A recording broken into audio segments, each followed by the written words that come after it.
Good morning. This is Anna Imagination with a Healing Garden. Thank you so much for joining me. This is Shifting Perspectives. So, I have an issue with the word friend. I've had an issue with the word friend for a very long time. According to the dictionary, friendship is someone you know and who you have a mutual connection or affection for. Now,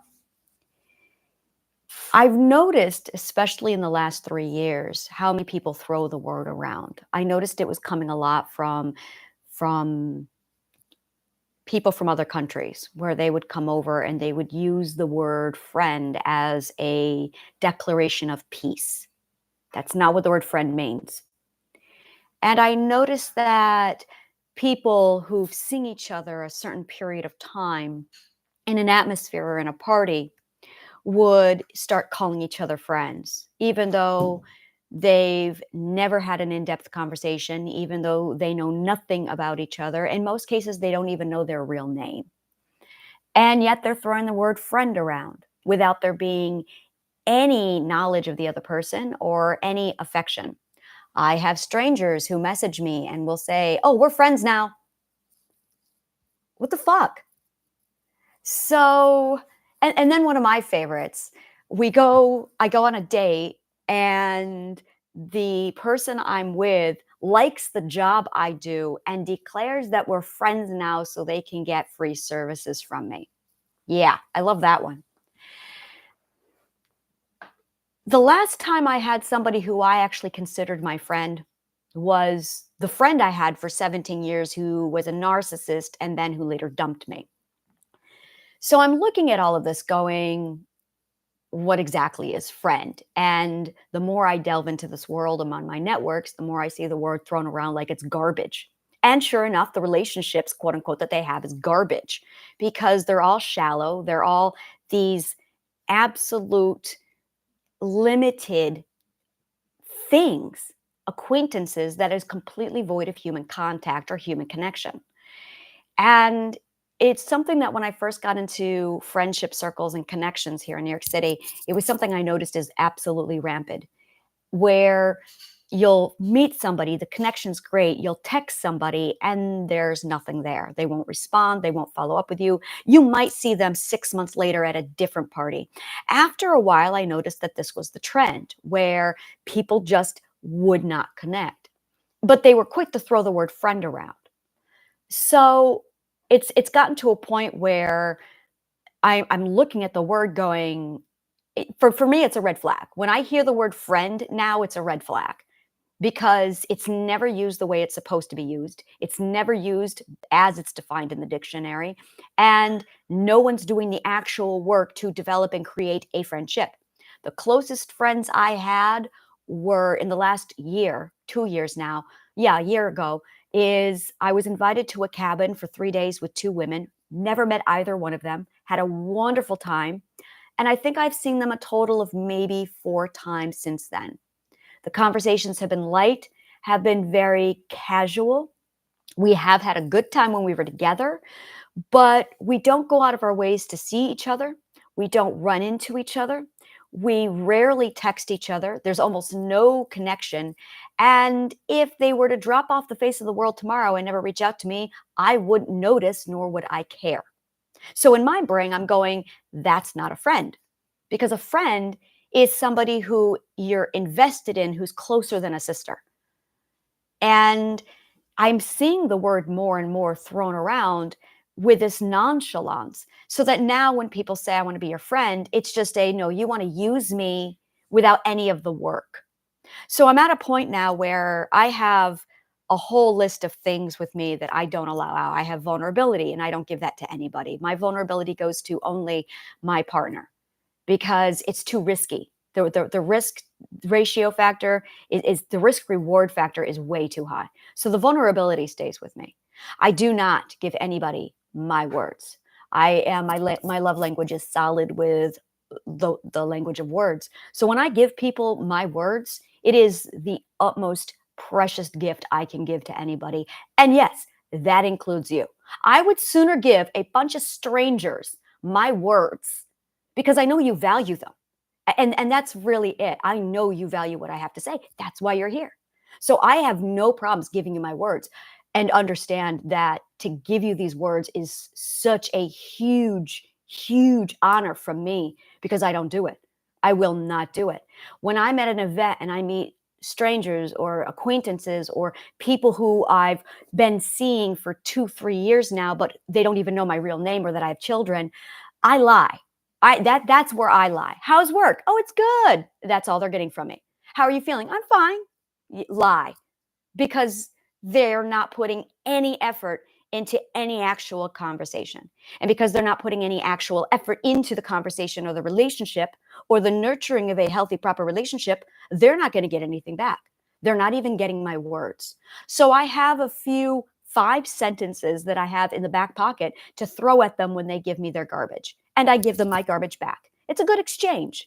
And they never want more from me. I never expect more from them. I never desire more from them. And it's a mutual understanding of they're going to put in low quality effort for human connection. So they're going to get low quality human connection from me. And in point of fact, there is no human connection because no one actually knows me. One of my friends, and this word I actually use properly in this term, is this way, where it is a different way. And I have known him for 2 years. This is the person I saw earlier this week. I've known him for 3 years now. We met in 2020, and he knows me. We had this wonderful, we hung out, and he asked me legit questions. And if I lie, he calls me out on it. He knows me well enough to be able to call me out on the bullshit. And I think that's really it. You know, you have a friend when the friend can call you out on your bullshit. If the person can't call you out on your bullshit, if you can lie to them and give them bullshit and they don't know that they're getting bullshit, they're an acquaintance. And I think that's a really great, great factor right there.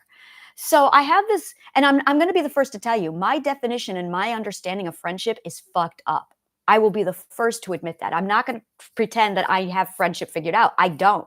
I can't find somebody who legitimately gives me a proper example that I can use to say, oh, I understand what friendship is because this person is my friend. I can't do that. So I'm learning. I'm 100% trying to figure this out. And I'm going through this, trying to figure out how to navigate the world of friend as an adult. And as I'm digging this out, I'm going, no one's willing to do the risking. No one's willing to put any effort into actually nurturing a relationship. Everyone's just wanting a quick answer, or here, I'm going to go ahead and give you garbage questions and I'm going to give you garbage responses. And they don't even realize they're getting garbage responses. So I'm going, all right, the relationship's going nowhere. And that's okay because I want people who actually give a shit. So I'm I'm really, really struggling trying to find a legit situation where I've got a friendship happening. And that's the other thing. I do have a friendship. I do have this one person. His name is Alex. He called me on the phone and we talked for like 3 hours on the phone. Like that to me is a friendship because he called me and we actually invested these long, like we were able to communicate and converse. That to me is a friend. So he gets the term friend and it's solid. We have a connection.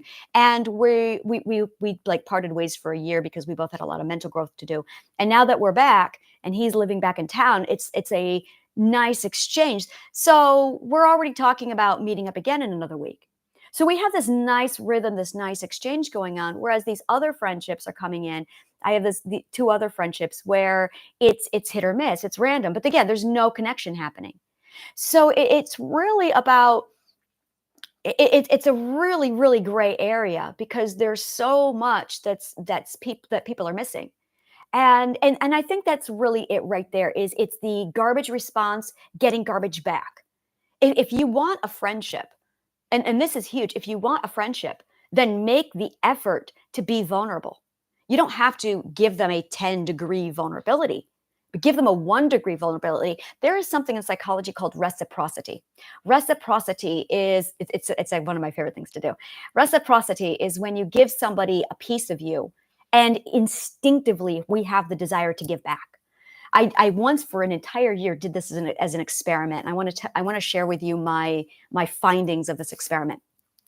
When I discovered reciprocity, I was a debt collector at that time, or I was doing something. I was working in the phone call center so that I was connecting with customers. So I was doing like 250 phone calls a day. True. And so I had a lot to work with as far as examples go. And I would put out there reciprocity. So it would start with a name. What's your name? Now, in Japanese culture, especially, you never ask somebody for their name without giving your name first. Reciprocity. It's a showing an extension of trust. This is something I love about the Japanese culture. They get it that if you are asking for something as vulnerable, yes, a name is vulnerable. As vulnerable as your name, you must first give your name to show, look, here is my gift. So you give and then you ask.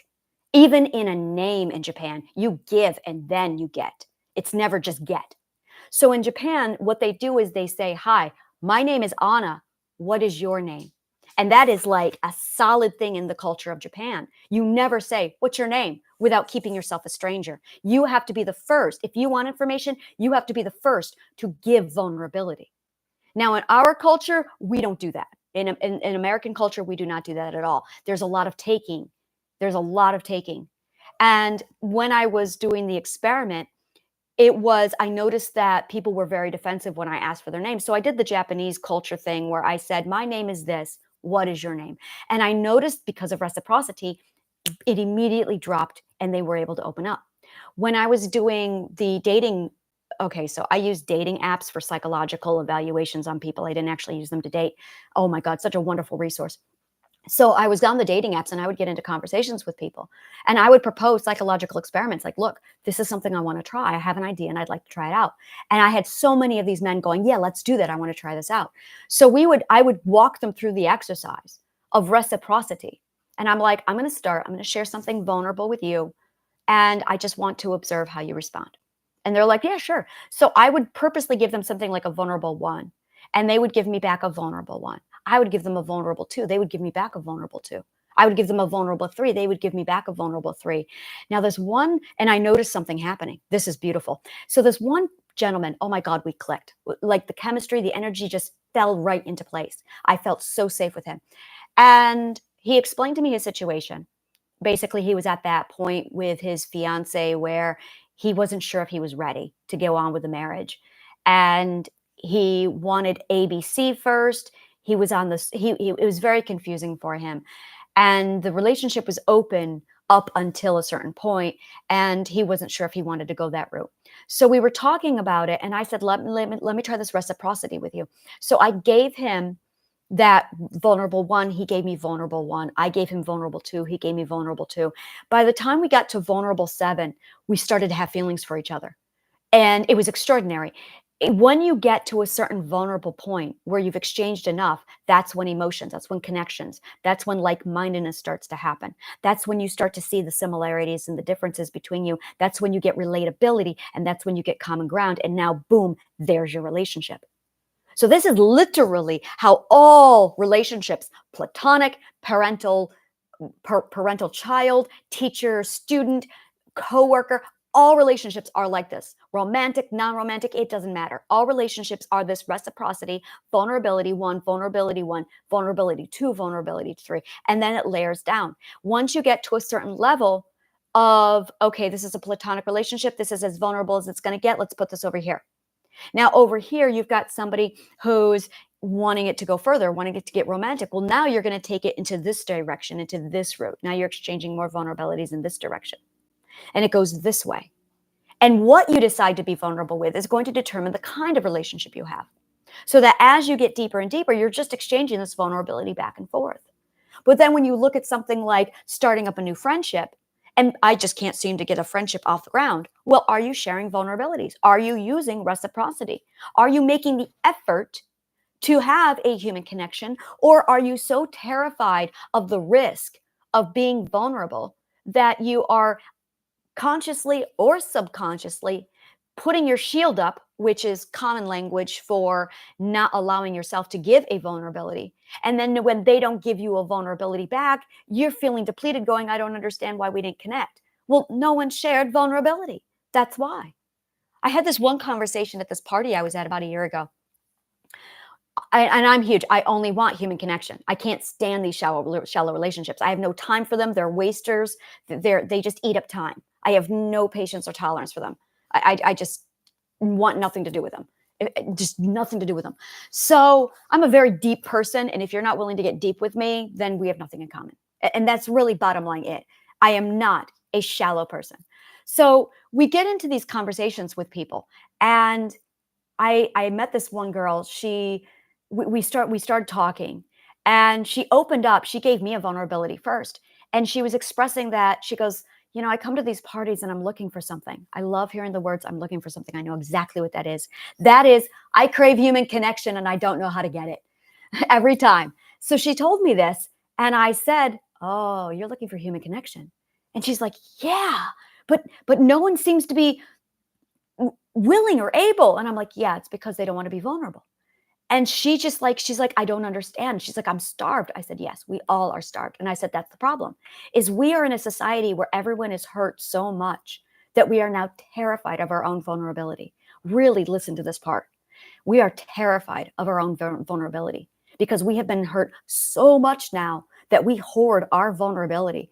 We don't trust. We don't want to put ourselves out there because we're hurt. We haven't recovered from the last 20 hurts we've had. We don't know how. So we hoard our vulnerability, and we're lonely, and we're starved for human connection.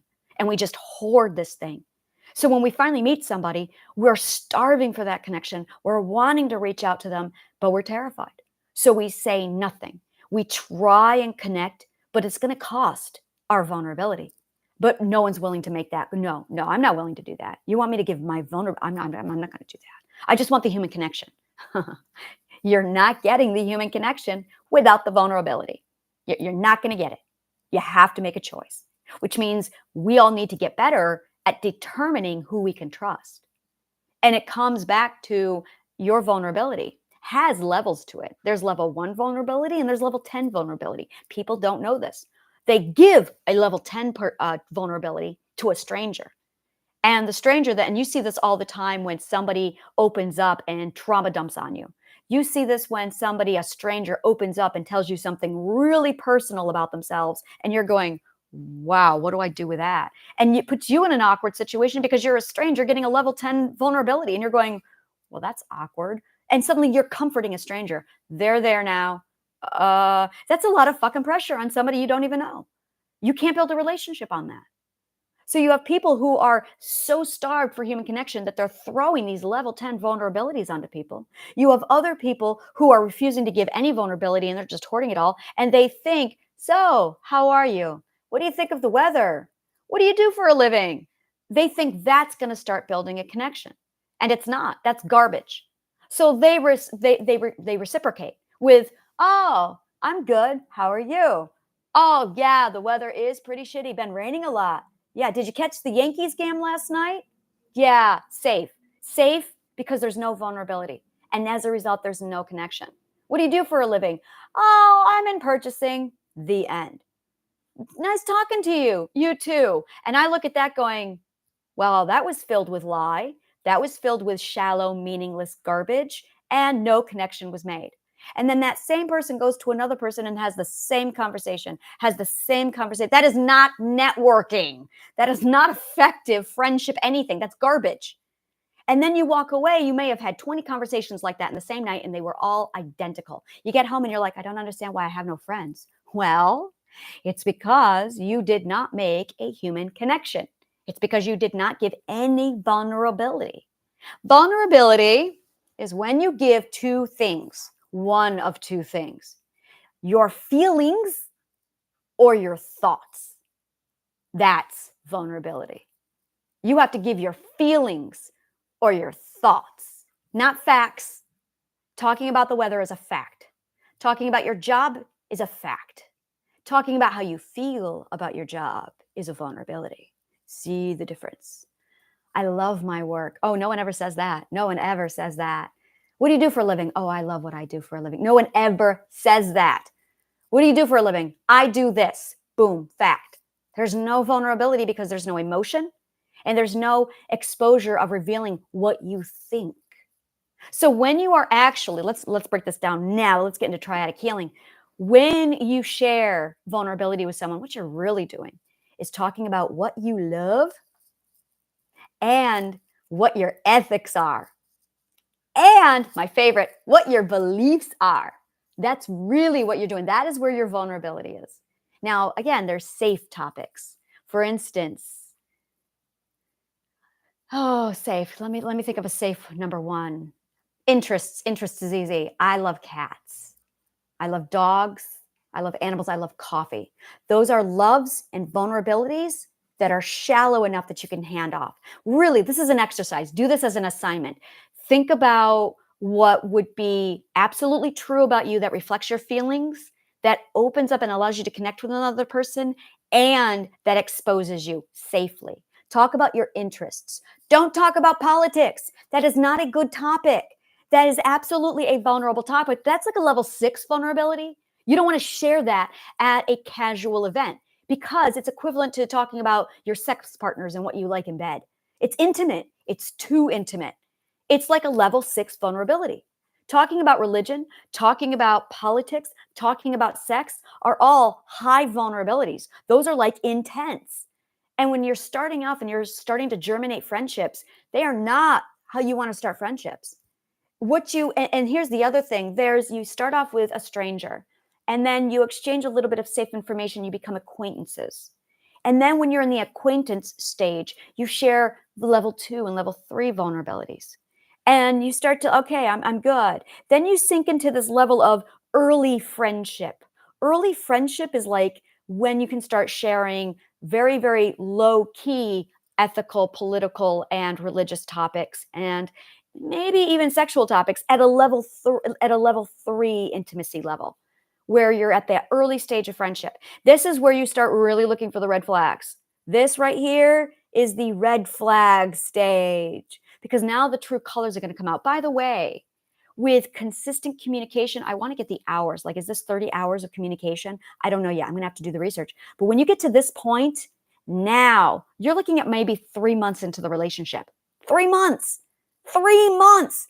You're not going to get to this point any sooner. And if you see the person very rarely, 2 years.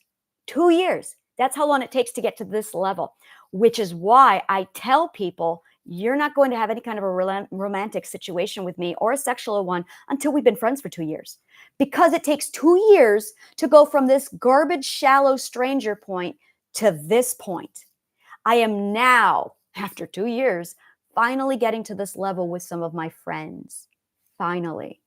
I just learned the real name of one of my friends a week ago. We've been friends for 2 years.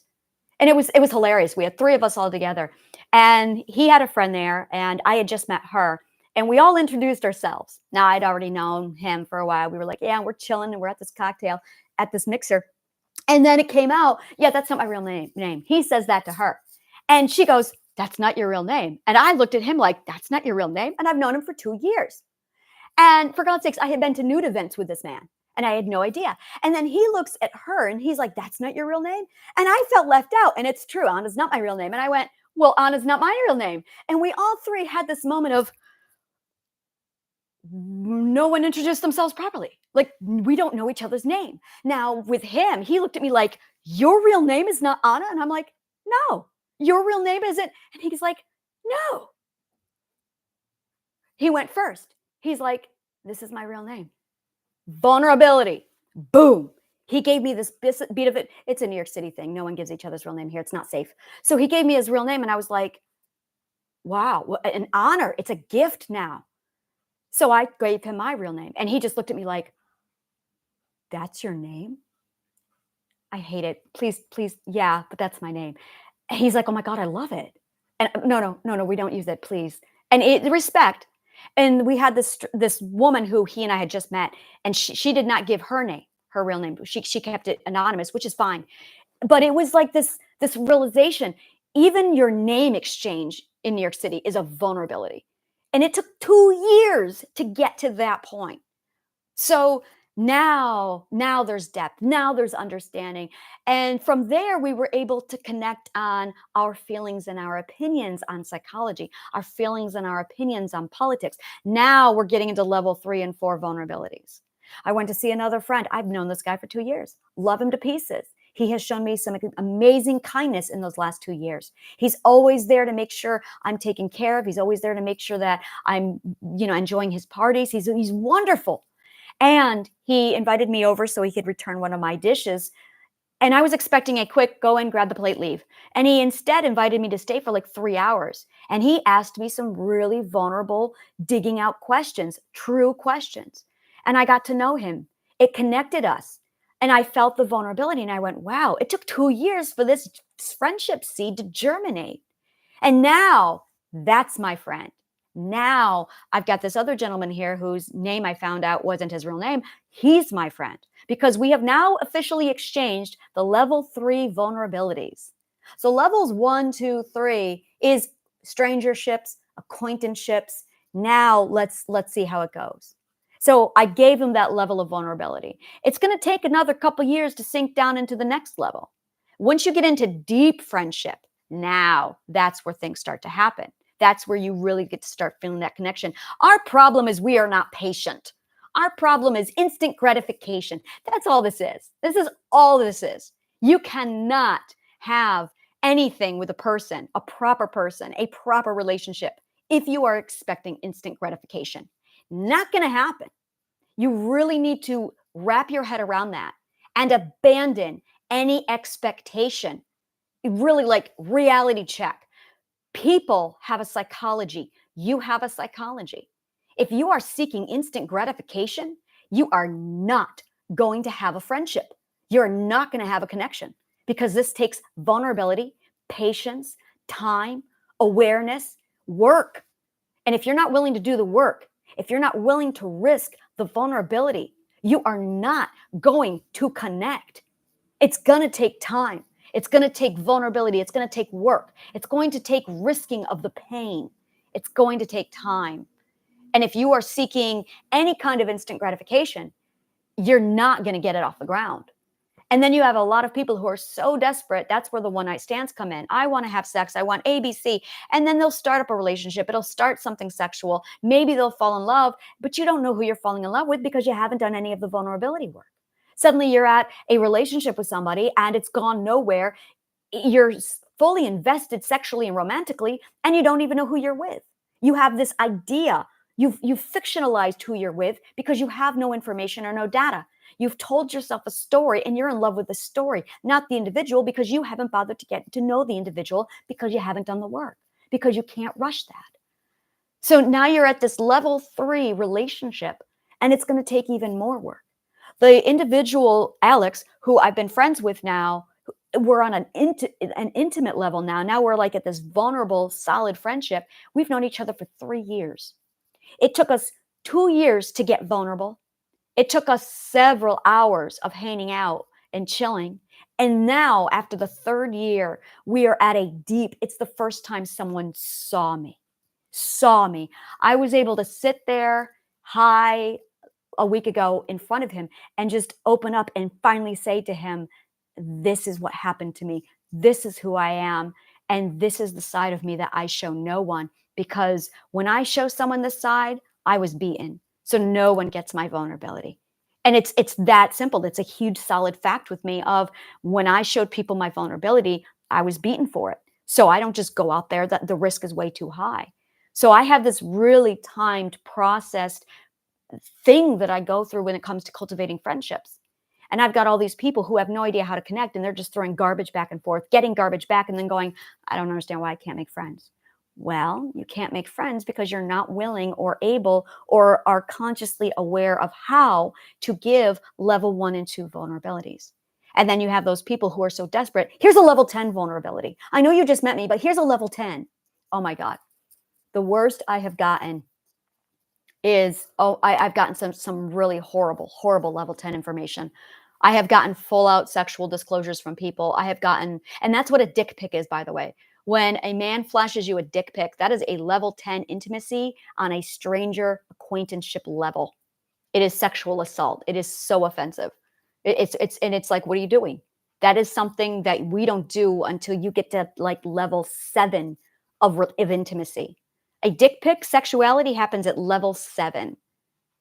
If you're not at level 7 with someone, you should be keeping your level 7 vulnerabilities at level 7. And if you're flashing dick pics, that's What are you doing throwing a level 7 up here? That doesn't make sense. And our psyche is 100% wired to perceive this and understand it, which is where confusion comes in. Wait a minute, the relationship isn't that deep. Why are we doing it's this wonderful Seinfeld moment when George Costanza goes into Jerry's apartment and he goes to do the open door piss. And not Jerry, George goes in and Jerry's like, "Excuse you, what are you doing? What kind of a relationship do you think this is that you are constituting the open door piss? We do not have that kind of a relationship." And George is like, "Fine, fine." And he closes the door. That's it. That is it right there. George was conducting a level 6, a level 7 vulnerability. And Jerry was going, "Dude, our friendship is at level 4. What are you doing?" And Jerry set a boundary to say, "Look, we are at a level 4 vulnerability friendship. We are not at the open door piss friendship. We do not do that." And there it is. There it is exactly. So when you start and when you get into friendships, when you are looking to cultivate, understand that it's not boom, friendship. It doesn't work that way. It's stranger, acquaintance, and then early friendship testing of the waters when you're now looking for the red flags. Now, if you get red flags up here in that section, oh, get the fuck away from them. They are probably a narcissist. It's that simple. If they are showing red flag signs in the stranger and the acquaintance area, it means they're a narcissist. Huge red flags. Once you get into the level 3 friendship, when it's early friendship, that's when people stop wearing masks. The mask wearing stages is levels 1, 2, and 3. It's that early third stage where the mask starts to come off. When the mask starts to come off, start looking for the red flags. That's when you start to notice mental disorders. That's when you start to notice insecurities. That's when you start to notice oversharing. That's when you start to notice them moving too quickly. These are all red flags telling you that that is an unstable, mentally insecure person. Now, it doesn't mean you should reject somebody with a mental illness. What it means is this person has mental shit they need to work out. Now, ask yourself the question, are they working on it or are they ignoring it? If they're not working on it, stay away from them, because that's not going to be good for you. That's not going to be good for anybody. If they are working on it, treat it accordingly. Okay, they're working on their mental shit. I'm going to give them space because they need space to work on their mental shit. If you are working on your mental shit, 100%, you need to be on walkabout. That's what a healing journey is. A healing journey is your walkabout, and it requires space, which is why Alex and I took a year off. We both had mental shit to work out. I reached out to another friend this last week, and we met a year and a half ago. We hit it off really well. And then we both went separate ways because we both had to go on walkabout. Now I'm done with my walkabout. I reached back out to him. I said, "Hey, how are you?" "Hi, I'm dealing with mental shit. I don't have the reservoir for this." I said, "That's fine." I said, "I get it. You're on walkabout. You're on your healing journey. When you're done, reach out to me. I'm here if you need to talk in the meantime." And that's it. You give each other space. And I noticed, because of the way the world is shifting right now with the seismic waves and everything that's going on, a lot of people are on walkabout right now. For the next 5 years, a lot of people are going to be on walkabout. Everyone is simultaneously working out their shit right now because thank you, 2019. So there's a lot of people going through these healing journeys. And it's give each other space. Have realistic expectations. And when you have the realistic expectation in place, then you drop it down to another level. That's when you have this beautiful space right here where it's okay. Now they're mentally in a place where we can connect. Now they're ready to start investing into a proper, nurturing, healthy relationship. Now that we're here at this level, bring people on and let's see what we can do with that. Now that we're at this level, now let's see what we're working with, because now the mask is off. They're willing to exchange level 2s, 3 vulnerability, maybe even take it down to a level 4 vulnerability. But look for those red flags. And if you see the red flags, that's, are they in therapy or aren't they? Everyone's going to have red flags. Everyone is going to have red flags. That's not what you look for. The question is what kind of red flags, the severity of the red flag, what they're doing about their red flag. This is one of my favorite examples. You have somebody who clearly has a red flag. They cross a line and their immediate response is, "I am so sorry. I'm working out my shit and that was inappropriate. I'm sorry." That is okay. You got a red flag, and it's actually how they handle the red flag is what the red flag really is. If they're throwing out a bad behavior and they don't apologize, it's the lack of apology that's actually the red flag. If someone comes on too strong, that's not the red flag. It's coming on too strong and then not realizing they are. That's the red flag. Someone comes on too strong and then they apologize. I'm so sorry. I think I came on too strong. I apologize. It's the apology that tells you, hey, they've got shit. They're working shit out, but they know it. They're aware and they apologized. It's not that they come on too strong. It's how do they manage when they do. No one's perfect. And this is where we really don't get this. This is where we really fuck up the concept of red flags. We are looking for perfection. No, you are not. You are not looking for perfection with a red flag. Everyone's got red flags, quote unquote. Everyone's going to fuck up. Everyone's going to make mistakes. The mistakes are not the red flags. The red flags is how they handle the mistakes. That's the red flag. You have somebody who says, do this. And you say, excuse you? Oh, I'm so sorry. I'm so sorry. I'm tired. I'm so sorry. I didn't mean to like come off as ordering you. It's of course if you want to. I'm so sorry. Great. Red flag. Do this. Excuse you? What the fuck's wrong with you? I told you to do something. Now that's the red flag. That's the red flag. Well, it's not hard. That's the red flag. It's how they respond to your boundaries. That's the red flag. It's how they respond to their own acknowledgement of their rudeness. That's the red flag. It's when they cross the line, when they are rude, when they are an asshole. How do they respond after? Are they acknowledging, apologizing, or blaming? If they're blaming, if they're defending, if they're justifying their treatment toward you, red flags. If they're not aware of it, well, that tells you they're not doing the mental work. Red flag.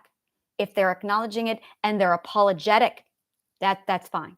Now, if they do it a lot, that tells you that they're probably in the early stages of their therapy and you probably need to give them some space.